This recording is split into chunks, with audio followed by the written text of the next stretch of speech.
오늘 말씀의 제목은 성도의 방법 vs 세상의 방법 이렇게 써있죠.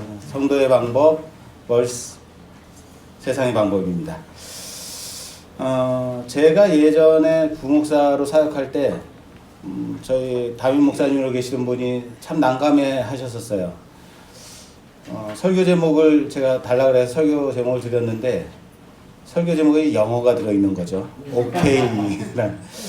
지금까지 평생을 목회를 하면서 성경 설교 제목에 영어를 써본 적이 없어서 이걸 어떻게 써야 되나 말아야 되나 막 고민을 하시다가 써주셨다고 합니다. 이런 설교 제목은 들어보신 적이 없을 거예요. 성도의 방법 대 세상의 방법 이렇게 쓴 건데 영어로는 VS입니다. 여러분들도 잘 알고 계시겠지만 저희 아버님이신 조병기 집사님은 택시 운전을 하십니다. 그래서 택시 운전하시는 분들은 기사식당 좋은 곳을 많이 아세요. 그래서 좋은 곳에 오늘 저녁 내가 맛있는 거 데려갈게 하고 저희 형제들이나 또 저희 집사람하고 아이들하고 이렇게 같이 아버님이 좋은 맛있는 데 데려갈게 하고 데려가시면은 막 기대를 잔뜩 하고 가죠. 가보면 어디겠어요? 기사식당이에요. 기사식당 좋은 곳. 아무리 좋다 하더라도 기사식당은 기사식당이죠. 물론 맛있습니다. 그런데 싼 맛에 맛있는 거예요. 그 가치만큼 한다는 거예요. 기사식당 가면 뭐 싼 데는 막 6,000원짜리에서 7,000원, 8,000원, 불고기 백반 해도 7,000원, 8,000원 밖에 안 해요. 야, 이 가격에 이만큼 좋은 거야. 맛있습니다. 그러나 어쨌든 그 가격만큼 값을 한다는 거예요. 무슨 말이냐면요. 세상의 방법은요. 치른 만큼 그 금액을 치른 만큼의 그 가치를 주는 것. 이것이 세상의 방법입니다. 성도는 무엇을 위하여 살아가는 자들일까? 무엇을 위해서 살아가는 사람들일까? 적어도 세상에서 추구하는 그 가치와는 다르게 살아야 하는 사람들이 아니겠는가라는 생각을 합니다.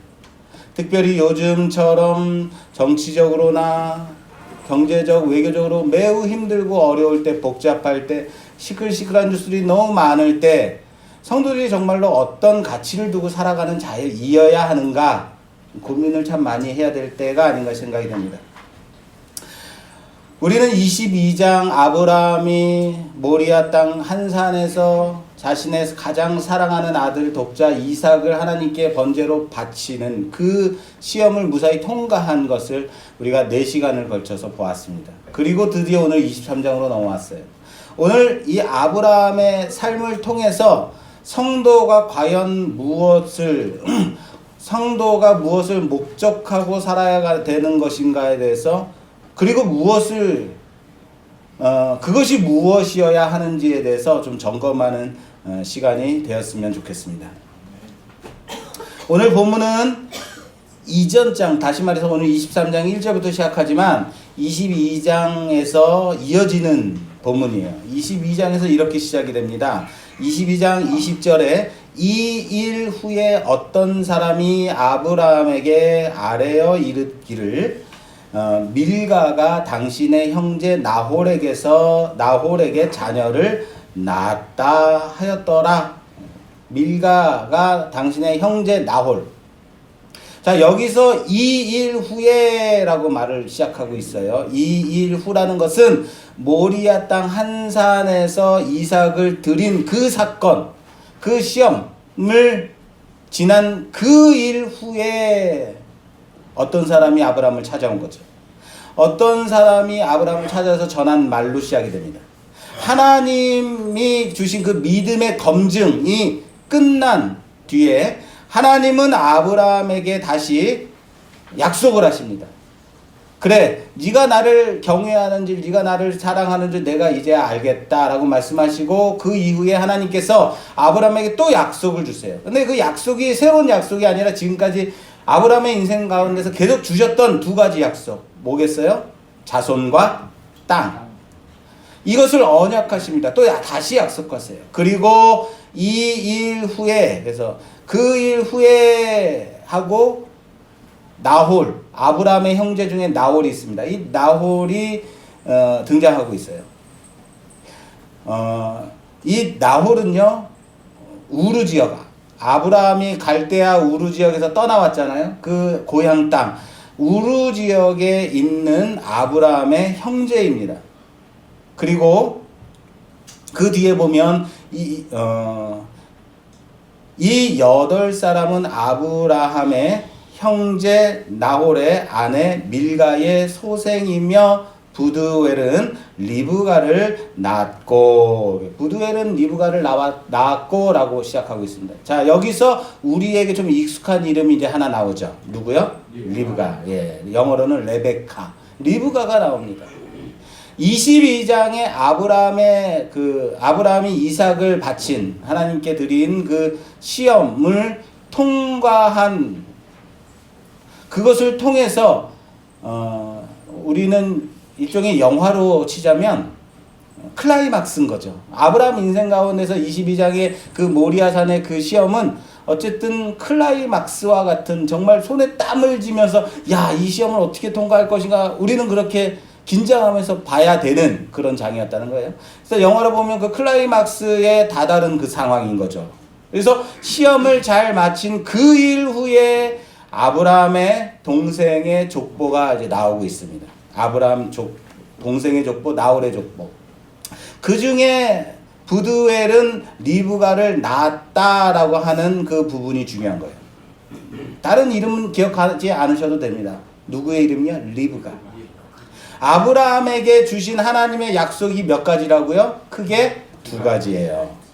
첫 번째, 자손, 그리고 땅. 외우십시오. 아직도 안 나오면 안 됩니다. 2가지, 자손과 땅. 아브라함은 이것 때문에 사는 사람이에요. 그리고 아브라함은 이것 때문에 지금 성경이 이렇게 거명이 되고 있는 겁니다. 시험을 잘 마친 그 아브라함이 믿음의 조상이 되기 위해서는 이 믿음을 이어갈 2세대 자손이 필요한 거죠.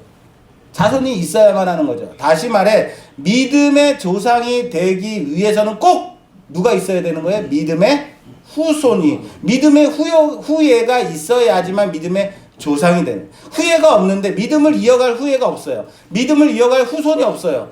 그럼 믿음의 조상이 될 수 있다 없다? 없는, 아주 심각한 문제예요. 그래서 그 믿음, 단지 아이를 낳는 것으로 끝나는 것이 아니라 믿음의 조상이기 때문에 그 믿음을 이어받을 믿음의 후손이 있어야 돼요. 그 믿음의 후손을 이어갈 이삭, 그리고 이삭만 있으면 후손이 이어지나요? 또 누가 있어야 돼요? 근데 이삭만 있으면 갑자기 야곱이 딱 나와요? 누가 있어야 돼요? 이삭의, 그렇죠, 며느리가 있어야죠. 이삭의 아내가 있어야죠. 다시 말해서 아브라함에게 사라가 있었듯이 이삭에게 누가 있어야 돼요? 사라를 이어받을 여인 리브가가 있어야 되는 거예요. 그 리브가가 등장하고 있는 거예요. 영화로 말하자면 그 장엄한 배경음악이 짜잔 이렇게 깔리면서 쫙 그 인물이 리브가가 다 조명이 되고 있는 그런 상황이에요. 오늘 23장은 아브라함이 갖게 되는 그 땅에 대해서 말하고 있습니다. 아브라함의 인생 가운데 가장 중요한 약속 2가지, 땅과 자손이라고 그랬어요. 그래서 22장에서 모리아산 그 산에서 이제 하나님이 다시 마지막으로 약속을 하세요. 땅과 자손에 대해서 약속을 하세요. 그리고 이 땅과 자손이 완성이 돼야 아브라함 인생이 끝나는 거예요. 그래서 이 땅에 대한 문제가 23장에서 마무리가 됩니다. 오늘 본문 말씀 땅에 대해서 이제 본문 말씀을 통해서 땅이 이루어지는 사건을 보여주는 것이 23장.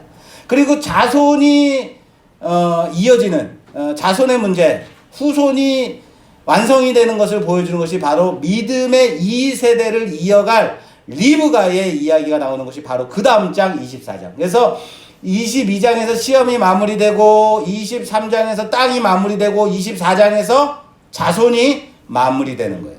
그래서 아브라함 인생이 마무리가 됩니다. 간단히 내용을 오늘 말씀을 정리하자면 사라가 죽었습니다. 아브라함이 그 지역민들, 헷 족속이 사는 그 지역민들에게 요청을 합니다. 사라를 묻어줄 매장할 굴을 내게 주십시오라고 요청을 합니다. 사라는요 몇 세에 죽었어요? 127세. 오늘 본문 말씀에 127세를 살다가 죽었다라고 말하고 있습니다. 자, 성경에서 여인이 죽은 나이 그리고 묻혀진 곳이 나오는 인물은 딱 한 사람 유일하게 사라밖에 없어요. 무슨 말이에요? 그만큼 의미 있는 여인이다라는 거예요. 자, 아브라함의 인생에서 아브라함은 두 가지를 해결해야만 하는 거예요. 두 가지 믿음의 2세대 자손이 이어지는 것과 땅을 얻는 것, 이 두 가지가 해결이 돼야만 한답니다. 보통 영화를 보면 클라이막스가 지나면 어때요? 그냥 영화는 이제 볼 거 다 본 거죠. 끝나게 되는 거예요. 아, 이제는 자 일어나야겠다 하는데 볼 것 다 봤으니까. 그런데 아브라함의 인생은 아직 끝난 것이 아니라는 거예요. 아브라함의 인생은 아직 끝난 것이 아니다. 왜? 두 가지가 해결이 돼야만 되니까. 뭐요? 딱 나오라 그랬어요. 두 가지 하면 뭐요? 자손과 땅의 문제 해결이 돼야 아브라함이 끝나는 거예요. 그래서 아브라함의 인생이 아직 끝난 것이 아니라는 거예요. 한 시대를 풍미하고 아주 큰 부흥을 일으킨 우리 믿음의 선배들이 있습니다. 대단하신 목사님들이 계셨습니다. 거대한 교회를 세우시고 믿음의 표대를 바라보게 해주신 놀라운 기적과 놀라운 일들을 역사를 일으킨 우리의 믿음의 선배들이 있습니다. 아름답게 그 중에는 아름답게 마무리된 목사님도 계시고 아직도 그 여러 지저분한 문제들로 인해 가지고 그 속에서 지금까지 쌓아왔던 그 대단한 금자탑 그런 것들을 다 망가뜨리고 하나님의 영광 다 무너뜨리고 있는 분도 있습니다. 중요한 것이 뭐라고요? 하나님께서 우리에게 끝났다, 됐다, 수고했다라고 하기 전까지는 끝난 것이 아니라는 거예요. 목사가 70세에 이제 정년을 마무리 짓고 이제 끝났다. 그러면 그것으로 끝난 것이 아니라 그 후에 인생은 또 어떻게 살아야 될 것인가. 하나님이 자, 수고했어. 그만 이제 와라. 하실 때까지 끝난 게 아니라는 거예요. 왜요? 목사가 은퇴하고 나서도 그 은퇴 목사로 원로 목사로 세워지고 나서도 아직도 그 뒤 배후에서 교회를 좌지우지하고 이렇게 하는 것은 어때요? 문제가 많이 생긴다는 거예요. 거대한 교회를 건축했다고 끝난 것이 아니라는 겁니다. 몇천 명 되는 성도를 모았다고 해서 그 사역 그래 수고했어 많이 했다 대단하다 이것으로 끝난 것이 아니라는 겁니다. 그럼 언제가 끝이라고요? 그렇죠. 하나님이 됐다. 그래 수고했다. 그때까지는 긴장을 놓치면 안 된다는 거예요. 목사뿐만 아니라 여러분들의 삶 가운데서도 하나님께서 부르시는 그때까지 최선을 다해서 하나님의 영광 나타내며 살아가는 여러분 되시기를 주님의 이름으로 축원합니다. 오늘 아브라함의 나이가 몇 살일까요? 137? 그렇죠. 어떻게 하셨을까요? 사라가 127세로 죽었으니까 10살이 더 많으니까 137세 아브라함의 나이입니다. 아브라함이 137세니까 가나안 땅에 몇 살에 들어왔냐면 75세 때 들어왔어요. 75세 때 가나안 땅에 들어왔으니까 빨리 계산하십시오. 가나안 땅에 거주한 지 몇 년이 됐습니까? 62년. 자, 여러분들한테 물어보놓고 저는 여기다 틀리게 답을 써놨어요. 62년 동안 살았어요. 가나안 땅에서. 그런데 여러분 해쪽 속에게 내게 매장지를 달라고 요구하는데 아브라함의 고백이 어떻습니까? 이렇게 고백하고 있어요. 오늘 4절 말씀에 나는 당신들 중에 나그네요 거류하는 자이니 당신들 중에서 내게 매장할 소유지를 주어 내가 나의 죽은 자를 내 앞에서 내어다가 장사하게 하시오라고 말하고 있어요. 자신을 누구라고 표현하고 있다고요? 나그네, 거류하는 자, 나는 객입니다 라고 말하고 있다는 거예요. 여기서 몇 년을 살았는데요? 가나안 땅에서 몇 년 살았는데요? 62년 넘게 살았는데 말이에요.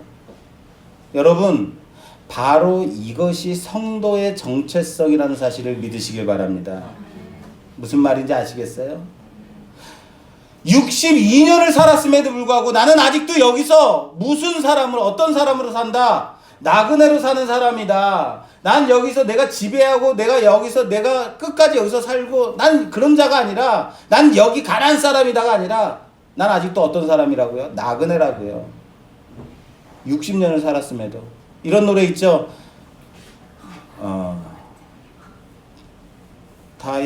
타향도 정이 들면 고향이라고 그누가 말했던 이거 내가 노래 안 부르려고 그랬는데 이러면 예배 딱 끝나고 내려가면서 다들 타향도 뭐 이러면서 내려가시고 안 하려고 했는데 그냥 시로만 읊으려고 그랬는데 자 타향도 정이 들면 뭐라고요?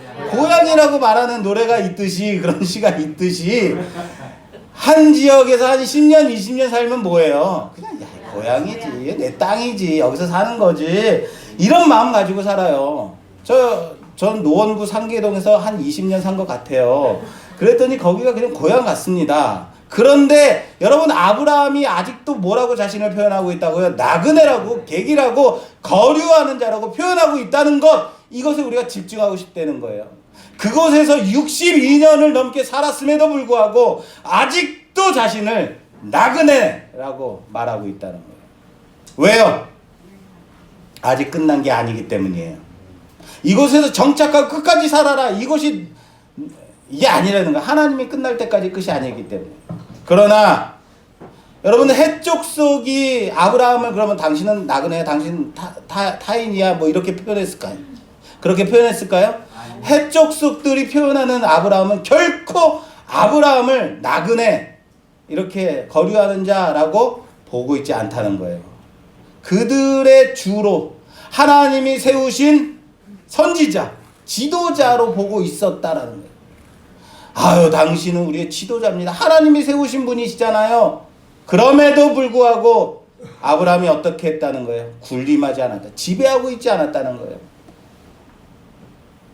내 것을 요구하고 있지 않다는 거예요. 그것을 누리려고 하고 있지 않다는 거예요. 단순히 나그네로 살고 있었다라는 사실을 믿으시기 바랍니다.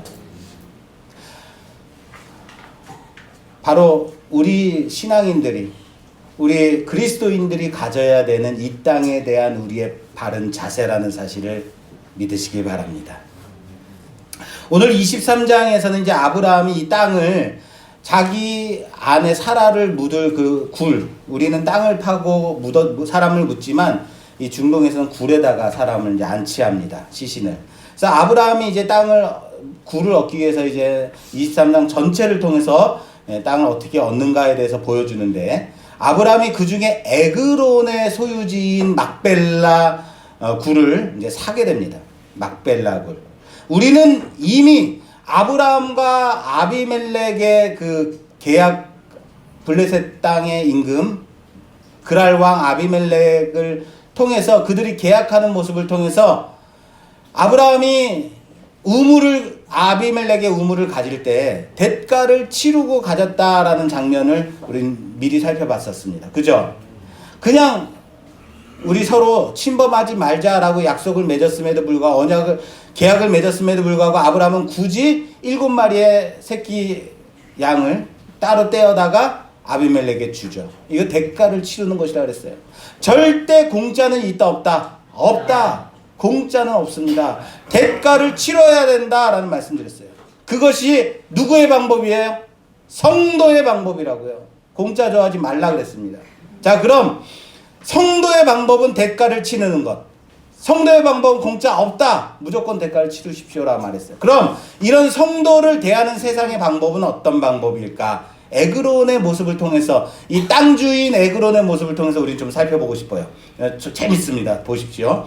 오늘 본문 주변에 나와 있지 않지만 오늘 말씀 23장 10절 이하에 이제 에그론이 말합니다. 에그론이 헷족속 중에 앉아 있더니 그가 헷족속 곧 성문에 들어온 모든 자가 듣는 데서 아브라함에게 대답하여 이르되 내 주여 그리 마시고 내 말을 들으소서. 내가 그 밭을 당신에게 드리고 그 속에 굴도 내가 당신에게 드리되 내가 내 동족 앞에서 당신에게 드리오니 당신의 죽은 자를 장사하소서라고 말해요. 자, 여기서 어디서 말을 했냐면 성문에서 말해요. 성문은 당시 공적인 일을 처리하는 곳이에요. 공적인 일을 처리하는 곳으로 지금 말하자면 법원과 같은 역할을 한 곳이 성문입니다. 성문에서 모든 해축 속 사람들이 들어온 모든 사람이 듣는 앞에서 사람들을 모으고 그 보는 앞에서 공식적으로 말하는 거예요. 근데 이것은 법적인 증명이 되는 겁니다. 이렇게 말해요. 내가 이 밭을 당신께 드리겠습니다. 그리고 그 속에 굴도 내가 당신께 드리겠습니다. 라고 말해요. 아무렇지도 않으시죠? 그러니까 우리는 맨날 속아요, 세상에. 잘 보세요. 아브라함이 달랜 건 뭐예요? 그렇죠. 장사할 굴 달랬어요. 아브라함이 매장할 굴을 달라요. 굴이 필요하다. 굴을 주십시오. 그 에그론의 그 막벨라 굴을 내게 주십시오라고 말해요. 그래서 매장할 굴을 요구하고 있다. 그런데 에그론이라는 사람이 무엇을 주겠다 그러고 있어요? 그렇죠. 밭을 주겠다. 밭을 주고 그에 딸린 굴도 주겠다라고 말하고 있어요. 주객이 전도된 거예요. 바뀐 거예요. 그 유명한 1+1 밭대기 떨이 정신이에요, 바로. 자, 보십시오. 자, 그러면서 덧붙이는 말이 이거를 보면 이제 확실히 이해되실 겁니다. 그 밑에 14절에 가면 에그론이 아브라함에게 대답하여 이르되 내 주여, 꼭 이렇게 말해요, 앞에. 내 주여, 내 말을 들으소서. 땅값은 은 400세겔이나 그것이 나와 당신 사이에 무슨 문제가 되리까? 당신의 죽은 자를 장사하소서라고 말해요. 은 400세겔이 무슨 문제가 되겠습니까? 라고 말해요. 여러분, 은 400세겔 이렇게 말하는, 주님, 아니 아브라함에게 주여, 내가 당신에게 이 땅값이 은 400세겔인데 어떻게 받겠습니까? 라고 말하는 거예요. 굴값이 아니에요. 무슨 값이에요? 땅값이에요. 굴이면 조금만 필요하겠죠. 딸린 밭이면 어떠겠어요? 더 많이 있겠죠. 여기서 또 아브라함을 부를 때 아브라함, 내가 이거 땅 줄게 이렇게 말하지 않아요. 아주 공손하게 고개를 숙이고 주여라고 칭하고 있다라는, 주여라고 말하고 있어요. 그러면서 은 400세겔이면 얼마나 된다고 그래요? 제가 뭘 받겠습니까? 이렇게 말하고 있는데, 그렇게 주라고 칭함을 받은 사람이 어찌 은 400세겔이나 되는 것을 그냥 준다고 해서 그래? 고마워 하고 공짜로 받겠습니까? 체면이 있는데. 이해되세요? 무슨 말인지? 그리고 추측하는데요, 결코 은 400세겔이라는 것이 싼 값이 아닐 거라는 거예요. 상인이 통용하는 은이라 그랬어요. 그것이 세상의 방법이 되는 거예요. 나는 굴이 필요해요. 굴 조그만 땅덩어리 한 평만 누가 나한테 줘서 내 아내 사라를 장사했으면 좋겠어요 라고 말했더니 밭을 팔면서 굴까지 주는 거예요. 아시겠어요? 세상은 자신의 이익을 위해서 살아가는 방법, 세상의 방법입니다. 아시겠습니까? 그러나 성도의 방법은 손해를 본다 하더라도 마땅한 대가를 치르며 살아가는 자들, 성도의 방법이라는 사실을 믿으시길 바랍니다. 내가 목사로 불려주고 내가 집사로 불려졌을 때는 시장 가서 깎지 말라 그랬어요. 그걸 숨기고 가서 깎으시라고요. 누군가 가가지고 또 우리가 신방 가가지고 식당에서 밥을 먹는단 말이에요. 목사님 기도해 주세요. 제가 하나님 감사합니다. 기도했어요. 그리고 나선 그 식당에 밥이 맛있다 맛없다 말해도 된다 안 된다 하지 말라고요. 밥이 맛있는지 맛없는지 판단하고 싶으면 그냥 형님 가시죠. 뭐 동생 가세요. 이러고 가서 드시라고요. 아시겠어요? 세상의 법, 원하는 방식대로 맞춰야 할 필요가 있다는 거예요. 지킬 것은 지켜야 한다. 세상의 방법이라면. 그래야 결과가 아름답다는 사실을 믿으시기 바랍니다. 오늘 본문에서 강조되고 있는 부분이 있어요. 아주 매우 강조되고 있는 부분을 제가 읽어드리겠습니다. 10절에 에그론이 해족속 중에 앉아있더니 그가 해족속 곧 성문에 들어온 모든 자가 듣는 데서 아브라함에게 대답하여 이르되 아브라함이 그리고 그 다음 절에 보면 그 다음 절에 보면 아브라함이 이에 그 땅 백성 앞에서 몸을 굽히고 그리고 13절에 보면 그 땅 백성에 듣는데 에브론에게 말하여 이르되 자 제가 강조해서 읽은 부분이 있습니다. 그 땅 해족속 그 땅의 모든 사람들 아주 계속해서 강조 반복하고 있어요. 왜요? 강조하고 있다는 거예요. 왜 이렇게 그 땅 주민들 해족속 에브론 왜 강조하고 있을까요? 그 모든 사람들 거기에 있는 사람들이 다 봤다는 거예요. 지금 이 거래하고 있는 모습을 에브론과 아브라함이 거래하고 있는 모습을 그 땅에 거주하는 모든 사람들이 다 봤다는 거예요. 그렇기 때문에 누구도 부정할 수 없는 공식적인 일이 되었다라는 것을 강조하는 거예요.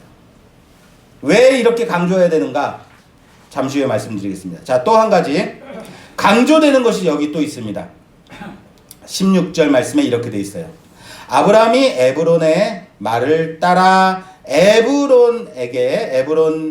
에브론이 헷족속이 듣는 데서 말한 대로 상인이 통용하는 은 400세겔을 달아 에브론에게 주었더니 마므레 앞 막벨라에 있는 에브론의 밭 곧 그 밭과 거기에 속한 굴과 그 밭과 그 주위에 둘린 모든 나무가 성문에 들어온 모든 해족속이 보는 데서 아브라함의 소유로 확정된지라.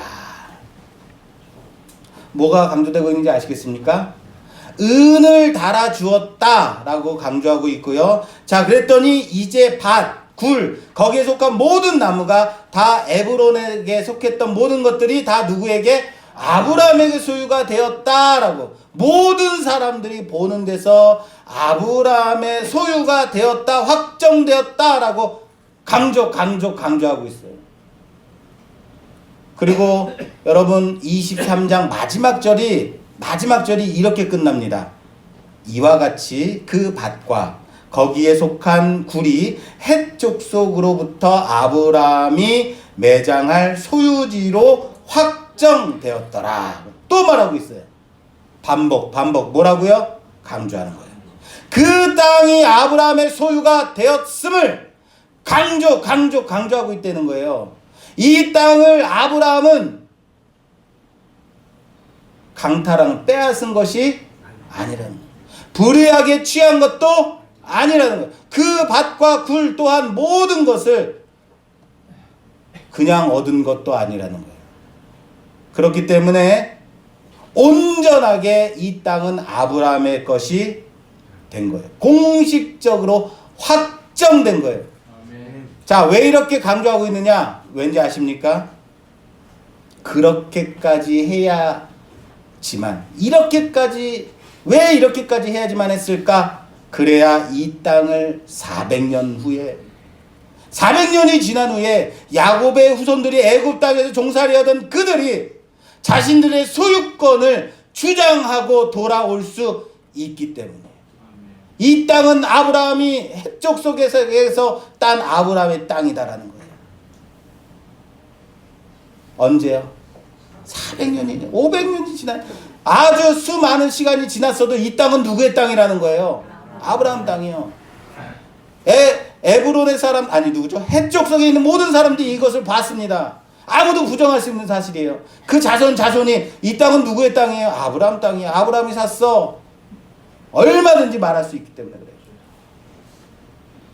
왜 대가를 치러야 되는지 아시겠습니까? 사실 이 가나안 땅은요, 여러분 누가 살았던 땅이냐면 노아의 아들 중에 셈, 함, 야벳 중에 함의 족보 아들 가나안이 살았던 땅이에요. 함은 노아로 인해서 저주받은 사람 아들이에요. 여러분 기억나실지 모르겠지만 함은 가나안의 아버지입니다. 옛적에는 그곳에 유력한 사람의 이름을 따서 지명의 이름을 지었다라고 말했습니다. 가나안이 이곳에서 살았던 거예요. 함의 아들. 그렇다면 가나안은 함의 아들 가나안, 그래서 가나안 지역이 된 거예요. 여러분 기억하십니까? 함의 아들 가나안은요, 할아버지인 노아에게 저주를 받습니다. 노아가 포도주를 잔뜩 마시고 취해가지고 벌거벗고 잠들었어요.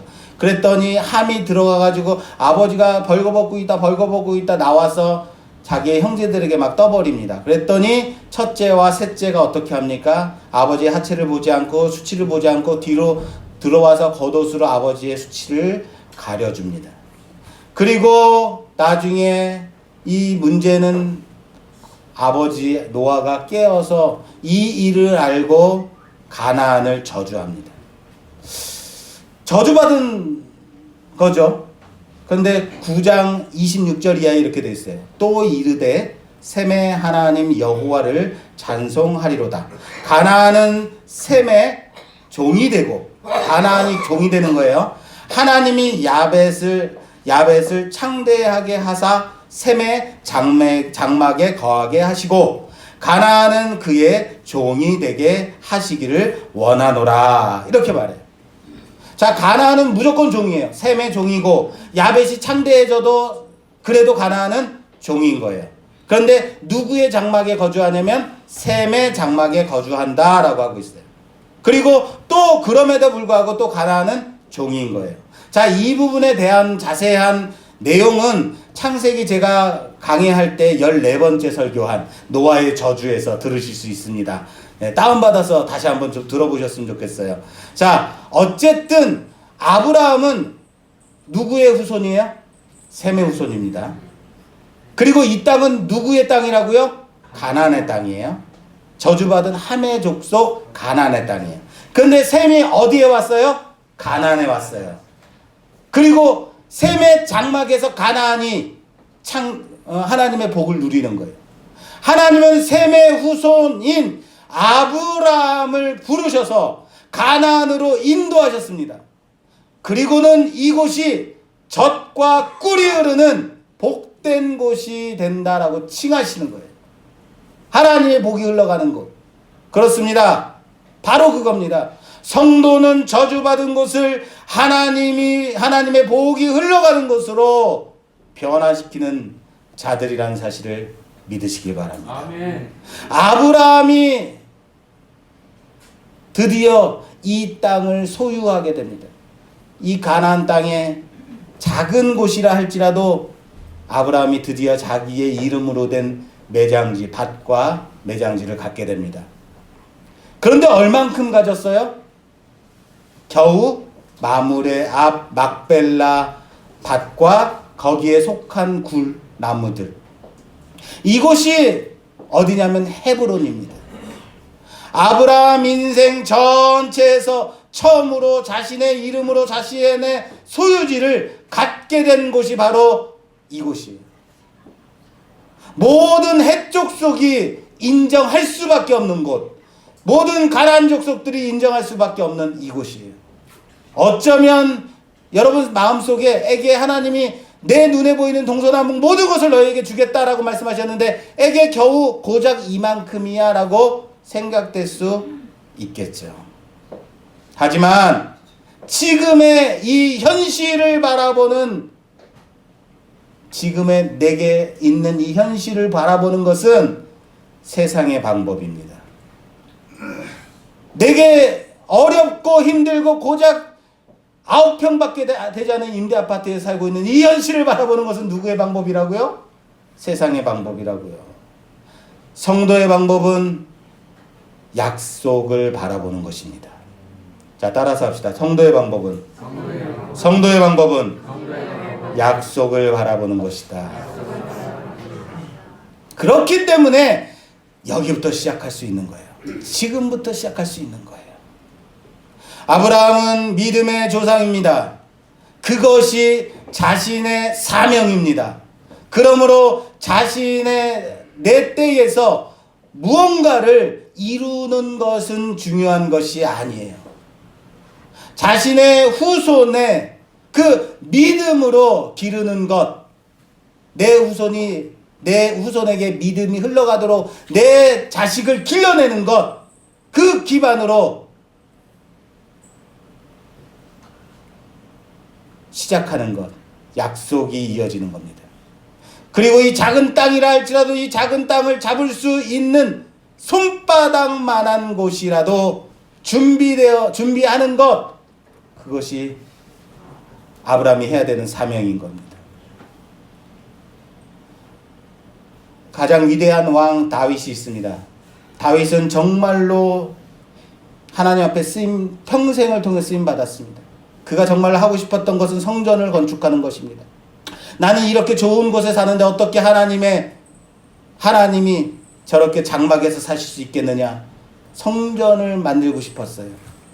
그래서 성전을 짓기 위한 모든 것을 준비했습니다. 그러나 성전을 끝내 건축하지는 못했습니다. 왜요? 하나님의 뜻이 아니기 때문에요. 그리고 아들 솔로몬으로 이어서 성전을 건축하게 합니다. 아들로 성전을 짓게 하는 것이 하나님의 약속이기 때문에 그렇습니다. 세상은 내 자신을 위해서 준비합니다. 내 때에 무언가를 이루어야 된다고 생각합니다. 내 자신을 위해서 살아갑니다. 누가요? 세상은요. 그러나 성도는 내 자신을 위해서 살아가지 않는다는 사실을 믿으시길 바랍니다. 다음 세대를 준비하는 자들, 바로 성도입니다. 사명을 위해서 살아가는 자들, 성도입니다. 하나님의 말씀을 지키기 위해서 목숨 거는 자들, 누구라고요? 성도라고요. 그것이 성도의 살아가는 방법이라는 사실을 믿으시기를 주님의 이름으로 축원합니다. 세상의 가치를 따라 살아가지 마세요.